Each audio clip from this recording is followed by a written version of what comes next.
जय श्री कल की माधव, जय श्री जगन्नाथ। मैं हूँ आपका अपना मित्र, भाई, बंधु, सखा और कल की भगवान का एक तुच्छ सेवक। जैसा कि आज आपने हमारे YouTube वीडियो के थंबनेल में देखा, एक बहुत ही महत्वपूर्ण वीडियो, बहुत ही महत्वपूर्ण जानकारी और बहुत ही महत्वपूर्ण मेडिटेशन, ध्यान या योग की विधि जो लंबे समय से विलुप्त हो गई और बहुत सारे लोग जो है इसे भूल गए। तमाम धर्म गुरुओं ने उस विधि के नाम पर काफ़ी गुमराह भी किया, हालांकि वो खुद भी गुमराह थे। एक ऐसी विधि जिसका वर्णन गीता में आता है, जिसका वर्णन कई शास्त्रों में आया, जिसका वर्णन जो है कबीर साहिब, रविदास साहिब जैसे बहुत तमाम बड़े बड़े संतों ने, दिग्गज संतों ने किया, जिसका वर्णन नानक देव जी ने किया, जिसको बहुत से साधक और सिद्ध लोग जो है सहज समाधि योग बोलते हैं। बहुत सारे लोग जो है उसको आत्म साक्षात्कार बोलते हैं, बहुत से लोग आत्म स्वरूप का चिंतन बोलते हैं, बहुत से लोग परमात्मा स्वरूप का चिंतन बोलते हैं। अलग अलग विधियों से इसको जाना जाता है, बट विधि एक ही है। और बहुत सारी कन्फ्यूज़न है कि एक्चुअली मोक्ष की साधना क्या है, हम अपने आत्म स्वरूप को कैसे जानें। अद्वैतवाद, द्वैतवाद की अलग अलग थ्योरीज़ हैं, बट दोनों ही थ्योरियाँ एक ही हैं। और दोनों ही थ्योरियाँ जो है आत्म स्वरूप को स्वीकारती हैं, उसे रिजेक्ट नहीं करती हैं। तो आत्म स्वरूप का चिंतन कैसे किया जाए, कबीर साहब जी ने उसे निज नाम बोला है। निज नाम, है ना, कहते हैं निज नाम जपो। तो ये निज नाम क्या है ना। निज नाम का मतलब अपना, हमारा खुद का नाम। नाम का मतलब ये नहीं कि जो आपके देह का नाम है, बट आपके आत्म स्वरूप का जो भाव होता है उसमें जीना, उसको बोलते हैं निज नाम। तो आज पूरा विवेचन करेंगे। मैं भी इस साधना को करता हूँ, सबसे बड़ी चीज़ ये है। और इस साधना से परमात्मा का स्पार्क महसूस कर सकते हैं आप। कल्कि जी से भी आप जुड़ सकते हैं, कनेक्ट हो सकते हैं, दैवीय शक्तियों से जुड़ सकते हैं आप। बहुत आपको अद्भुत इसका रिजल्ट प्राप्त हो सकता है, क्योंकि मैं इसे करता हूँ और मेरा ये पर्सनल अनुभव है। और जब मैं भगवान से बहुत ज़्यादा ये प्रार्थना कर रहा था कि मैं विभिन्न गुरुओं के चक्र में फंस कर के उलझ गया था, तब मैंने भगवान से कहा था मैं परम सत्य जानना चाहता हूँ। तब परम सत्य मुझे प्राप्त हुआ था। वैसे वैसे रिसर्च मेरे सामने आई, भगवान कृष्ण को मैंने अपना गुरु धारण किया और उन्होंने मुझे वहाँ तक पहुँचाया जहाँ तक मैं जाना चाहता था। तो गीता का अध्याय 6 पूरा इसी के ऊपर है। आप पढ़ सकते हैं, अगर पूरी गीता पढ़ेंगे तो आपको ये चीज़ें समझ में आएंगी कि आत्म स्वरूप का चिंतन क्या होता है। तो अब आते हैं मेन विधि के ऊपर कि ये विधि क्या है। सबसे पहले मैंने पहले भी बोला कि जो ओम नाम है वो एक नामवाच्य ईश्वर है। नामवाच्य ईश्वर ऋग्वेद में बोला गया है, ओम को नामवाच्य ईश्वर। नामवाच्य का मतलब ये भगवान के नाम का बोध कराता है। बट इसमें अंदर क्या चीज़ें हैं, ये कैसे संधि करके बना है, आ उ मा, है ना। तो ये मतलब क्या होता है इनका, मैंने पहले भी बताया था आपको कि हम जो है अवस्थाओं से गुजरते हैं, है ना। जागृत, सुषुप्ति, है ना, स्वप्न अवस्था, उसके बाद तुरीय अवस्था। तुरीय अवस्था क्या होती है, मेन जो है तुरीय अवस्था है इसमें। और तुरीय अवस्था क्या है, आप ध्यान की एक विधि में जब उतरेंगे, वो विधि क्या है, सबसे पहले आपको शुचोदेशे प्रतिष्ठाए, यानी कि एक ऐसे जगह पर आपको बैठना है जहाँ पर शांति पूर्ण स्थान हो। वह स्थान शांतिपूर्ण होना चाहिए और आपका आसन जो है बहुत ज़्यादा ऊंचा या नीचा नहीं होना चाहिए। तो आप सुखासन या पद्मासन में बैठ सकते हैं, जैसा मैं करता हूँ।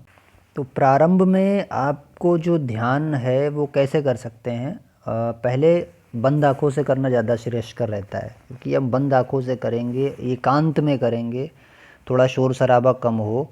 क्योंकि शुरुआत में जब भी कोई नया अभ्यासी होता है, वो अभ्यास करता है आत्मा से कनेक्ट होने का, तो उसका मन बहुत भागता है, क्योंकि उसने पहले कभी अभ्यास किया नहीं होता है ना।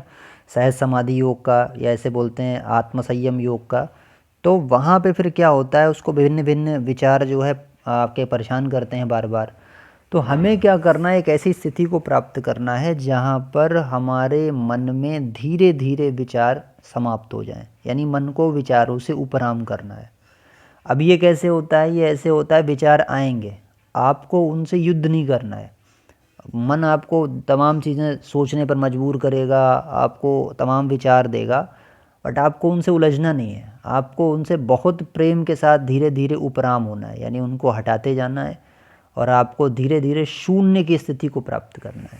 शून्य की स्थिति क्या होता है, जब मन में कोई भी विचार ना चल रहा हो, जब मन में कोई भी चिंतन ना हो, किसी भी वस्तु का, विषय का, किसी भी चीज़ का चिंतन ना हो, वो शून्य की स्थिति होती है। या ये कह सकते हैं कि जहाँ पर होना और ना होना दोनों समाप्त हो जाएं, ऐसी स्थिति। ना आपको ये ज्ञान हो कि कोई चीज़ है और ना ये ज्ञान हो कि कोई चीज़ नहीं है, ऐसी स्थिति को बोलते हैं शून्य की स्थिति। यही एक्चुअली परमात्मा या आत्मा का स्वरूप भी होता है। तो अब आप उसको देखना नहीं होता है, मतलब ऐसा नहीं है कि आपको आत्मा सामने आके खड़ी हो जाएगी आपके, है ना, या आप अंतर्मन में आंखें बंद करके आपको कोई डिज़ाइन दिखेगा, ऐसा नहीं है। आत्मस्वरूप का मतलब ही यही है कि आपने अपने समस्त विचारों को खत्म कर दिया, समाप्त कर दिया या उनसे उपराम हो गए, और आपने उस समय में अपनी जो है जितने भी आपके मन में जो भाव थे उनके आवेगों पर संयम पा लिया, ठीक है, और आप शून्य भाव में स्थित हो गए। तो इसको बोल, अब इस अवस्था से फिर आप जाएंगे अंदर, तो जितना आप गहरा उतरते जाएंगे, जितनी देर आप जो है मन के विचारों को, भावावेग को संतुलित करेंगे या नहीं आने देंगे या शून्य में स्थित रहेंगे, इतनी स्थिति में आपके पाप या संस्कार भस्म होते जाएंगे। क्योंकि पाप बनते हैं संस्कारों से, हम जो शुभ अशुभ संस्कार ग्रहण कर रहे हैं चित्त में, वो सारा का सारा भस्म होता जाएगा मटेरियल, और आप मोक्ष के लिए पात्र होते जाएंगे, उतने ज़्यादा आप आत्मा के करीब होते जाएंगे। फिर इसी शून्य की स्थिति में धीरे धीरे एक समय ऐसा भी आएगा कि आप जो देखेंगे कि आप तुरीय अवस्था में पहुंच गए, जो ध्यान की सर्वोच्च अवस्था मानी जाती है ना। तो तुरीय अवस्था क्या होता है? वही तुरीय अवस्था ये होती है जहाँ पर आप जो है ध्यान में इतनी गहराई में उतर गए हैं, आपको ना तो स्वयं का पता है, ना आपको बाहर के भौतिक जगत का पता है, आपको कुछ भी ध्यान नहीं रहता, ठीक है, ऐसी स्थिति होती है। ऐसा नहीं होगा, कोई स्वप्न भी आपको नहीं आएगा, मतलब आप जब ध्यान में बैठेंगे तो आपको कोई सपना भी नहीं चलेगा, कुछ भी नहीं चलेगा, ना आप निद्रा में होंगे, ऐसी स्थिति होती है। ये बहुत उच्च अवस्था है। यहाँ से भी आगे की अवस्था होती है, वो पूर्ण अवस्था कहलाती है। कबीर साहब जी के तमाम भक्त यहाँ आके विचलित हो गए, उन्होंने बोला कि तुरीय अवस्था के ऊपर जो है पुरीय अवस्था है, बोले तुरिया पर पुरिया महल, एक बाणी आती है गरीबदास जी महाराज की, जो कबीर साहब के ही अनुयायी थे या शिष्य थे, तो बोलते हैं तुरिया पर पुरिया महल पार ब्रह्म का देश। ये क्या होता है कि तुरीय अवस्था जब आपकी परिपक्व हो जाएगी, वही तुरीय अवस्था शून्य में स्थिति जब आपकी पूरी तरह परिपक्व हो जाएगी, आपके अंदर भावावेग ख़त्म हो चुके हैं, आप जो है एक गहरे रिलैक्स शांति में उतर चुके हैं, और आप जो है अपनी तुरीय अवस्था को जब पूर्णता की स्थिति में लेकर के जाएंगे, तब आपको ये स्थिति प्राप्त होगी। इसको बोलते हैं पुरिया महल। ये पुरिया महल नहीं, पूर्ण अवस्था को बोला गया है पुरिया महल। तो ये शुरुआत कहाँ से होगी? शून्य से अनंत की यात्रा है ये। अब शून्य से आप कनेक्ट होंगे। शून्य क्यों जरूरी है? क्योंकि जब तक आप जो है भौतिक जगत का चिंतन करेंगे, भोगों का चिंतन करेंगे, इन 5 इंद्रियों के द्वारा जितने भी भोग आपको दिए जा रहे हैं उनका चिंतन करेंगे, या आप स्वप्न अवस्था में भी रहेंगे, स्वप्न में भी आप चिंतन करेंगे, आंतरिक रूप से केवल उनका मनन करेंगे, तब भी आप जो है शून्य अवस्था में नहीं रहेंगे। यानी कि आप जो भी कर रहे हैं, ये जो मनन चिंतन या ध्यान कर रहे हैं, जो कि बाहर के भोगों का है, विषय वस्तुओं का है, ये सब आपको फिर से भौतिकता में, माया में उलझा देगा, और आप फिर से पुनर्जन्म को प्राप्त करेंगे। तो आपका जो आत्म स्वरूप है वो क्या है? ये जो परमात्मा का स्वरूप है वो क्या है? वो दोनों एक ही है। आत्मा परमात्मा का संबंध ऐसे समझिए जैसे बूंद जो है समुद्र में है, समुद्र परमात्मा है, आप उसमें बूंद हैं, तो आप भी परमात्मा का ही एक अंश हैं, ये मान के चलिए, ऐसा आपका स्वरूप है। लेकिन आपका जो है उससे पृथक, यानी समुद्र से पृथक कोई सत्ता नहीं है, समुद्र के साथ में ही आपकी सत्ता है। और बोलते हैं कबीर साहब, कुंभ में सागर और सागर में कुंभ। इसका मतलब क्या है कि कुंभ में जो पानी है, यानी कुंभ को सागर में आप डुबो दीजिए, उसमें जो पानी होगा वो भी होगा सागर ही, लेकिन क्या होगा, उसके ऊपर जो आवरण है वो माया का आवरण है। जब वो टूट जाएगा, हट जाएगा, तो अपने आप को फिर क्या पाएगा? सागर ही पाएगा। यही कंडीशन यहाँ अप्लाई होती है। तो सबसे पहले ध्यान की जो अवस्था है उसमें आपको बैठ के विचारों से उपराम होना है, भावों से उपराम होना है, चिंतन से उपराम होना है। और जब शून्य, अब ये शून्य की स्थिति प्राप्त बड़ी मुश्किल से होती है, ये बड़ी प्रैक्टिस मांगती है। शुरुआत में तो साधक इतना परेशान हो जाता है, उसको इतने विचार आते हैं, इतने विचार आते हैं बार बार। अच्छा, डिस्टर्बेंस भी होता है भौतिक रूप से, कभी किसी ने आवाज़ दे दी, कभी किसी ने कुछ किया, तो वो ऐसे करने नहीं देंगे। लेकिन धीरे धीरे धीरे धीरे करते करते एक स्थिति ऐसी आएगी जहाँ मैं पहुँचा हूँ, आपको बता रहा हूँ, जहाँ आपको परमात्मा का स्पार्क महसूस होगा। ये स्पार्क क्या होता है? आज मैं जब भगवान की कृपा से स्थिति में हूँ, जहाँ जब मैं बैठता हूँ तो मैं बहुत ज़्यादा उसको मतलब मुझे परेशानी नहीं होती भावों पर विजय प्राप्त करने में या चिंतन को रोकने में, सब कुछ हो जाता है। और जब ऐसी स्थिति में आता हूँ तो है सारे भाव शांत हो जाते हैं। उस स्थिति में एक स्पार्क महसूस होता है, एक करंट महसूस होता है, और वो कैसा लगता है, आपका रोम रोम उससे पुलकित हो जाता है। आपको झटका सा एक महसूस होता है, आपको ऐसा लगता है कि आप एक ऊर्जा से जो है कनेक्ट हुए हैं। वो स्पार्क होता है, और वो स्पार्क इतना ज़बरदस्त होता है कि आपका पूरा स्फुरण हो जाएगा। जैसे स्फुरित हो जाता है ना एकदम आदमी, ऐसे हो जाता है। यानी एक ठुठुरन जैसी होती है, जैसे आप कंपन जैसा होता है समुद्र उसमें जो सर्दी के ऋतु में, उस टाइप का भी कई बार झटके टाइप के लगते हैं। तो ये स्पार्क मैंने महसूस किया। अभी मैं जहाँ तक हूँ वहाँ तक का सफ़र बता रहा हूँ, आगे का नहीं जानता मैं कितना आगे सफ़र है, क्योंकि मैं अभी प्रैक्टिशनर हूँ, मैं भी आगे बढ़ रहा हूँ। लेकिन जहाँ तक मैं हूँ यहाँ तक पहुँचने में भी बड़ा समय लगा है, 15 से 16 साल की प्रैक्टिस, धीरे धीरे ध्यान वगैरह। तो गुरु लोग क्या करते हैं, पहले एक मंत्र दे देते हैं। अब आप मंत्र में फोकस करते हो तो चारों तरफ की आपको जो भी भौतिक चीज़ें हैं उनके भोगों का चिंतन से आप दूर होकर एक मंत्र पे फोकस कर लेते हो आप। तो वहाँ आपको प्रैक्टिस बनती है कि भाई मैं बाहर के चिंतन नहीं करूँ, अंदर का चिंतन करूँ। एक मंत्र पे मैं फोकस हो गया। उसके बाद कुछ लोग श्वासों पे चिंतन करवा देते हैं, यहाँ से भी आप भौतिक चीज़ों के चिंतन से दूर हो गए, अपने अंदर ही चिंतन कर रहे हैं, श्वास पे चिंतन कर रहे हैं। लेकिन श्वास का भी चिंतन पूर्ण नहीं है। वहाँ चिंतन और ना चिंतन, यानी चिंतन और अचिंतन दोनों अवस्थाएं खारिज हो जाती हैं। वहाँ आप जाकर रुकेंगे, वो शून्य की अवस्था होगी। और शून्य से अनंत तक का सफ़र होता है। शून्य से ही अनंत की शुरुआत होती है। भौतिक रूप से आप शून्य हो गए हैं, और जो है आत्मिक रूप से आपकी शुरुआत हो रही है। आत्मिक रूप से फिर आप शून्य से बढ़ेंगे और फिर अनंत तक का सफ़र पूरा करेंगे। जो आप पूर्ण अवस्था में पहुँचेंगे तो आपको फील होगा कि आपने परमात्मा का साक्षात्कार कर लिया है, अर्थात परमात्मा को प्राप्त कर लिया। इसी आत्मा में ही आपको परमात्मा प्राप्त हो जाता है, ये बताते हैं।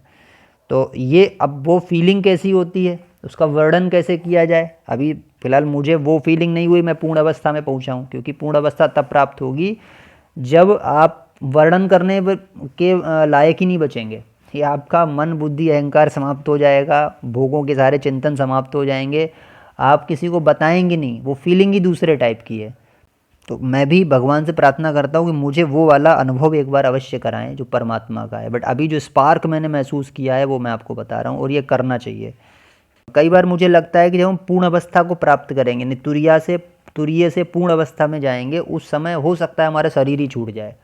क्योंकि जब हमने परमात्मा में लय हो जाना है तो हमारा शरीर नहीं रहेगा फिर, और हम मन बुद्धि अहंकार से परे होकर सीधे सीधे परमात्मा में स्थित हो जाएंगे, यानी कि हमारा पूर्ण मोक्ष हो जाएगा। तो ऐसी स्थिति होगी, इसलिए उसको फिर वर्णन नहीं किया जा सकता।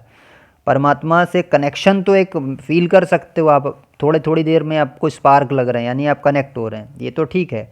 बट वो पूर्ण स्थिति को फिर आप डिफाइन नहीं कर पाए, क्योंकि आप उस समय रहेंगे ही नहीं, मेरा ऐसा मानना है। तो सहज समाधि योग फिर क्या होता है, जैसे आप आंखें बंद करके आप अपना कर रहे हैं। कबीर साहब कहते थे काम करते करते भी आप इसको फिर बाद में कर पाएंगे।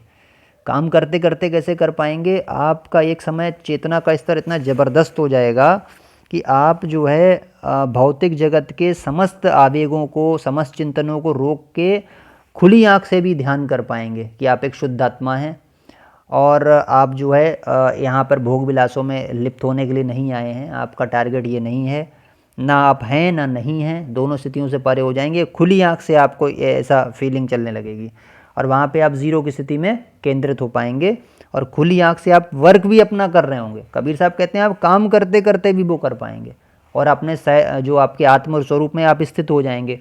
कार्य भी चल रहा होगा, आत्म स्वरूप में स्थित भी होंगे, दोनों चीज़ें हो जाएंगी। और लेकिन ये स्थिति बहुत बिरले लोगों को प्राप्त होती है, और अर्जुन को भी भगवान कृष्ण ने यही स्थिति प्राप्त करने के बारे में बताया है।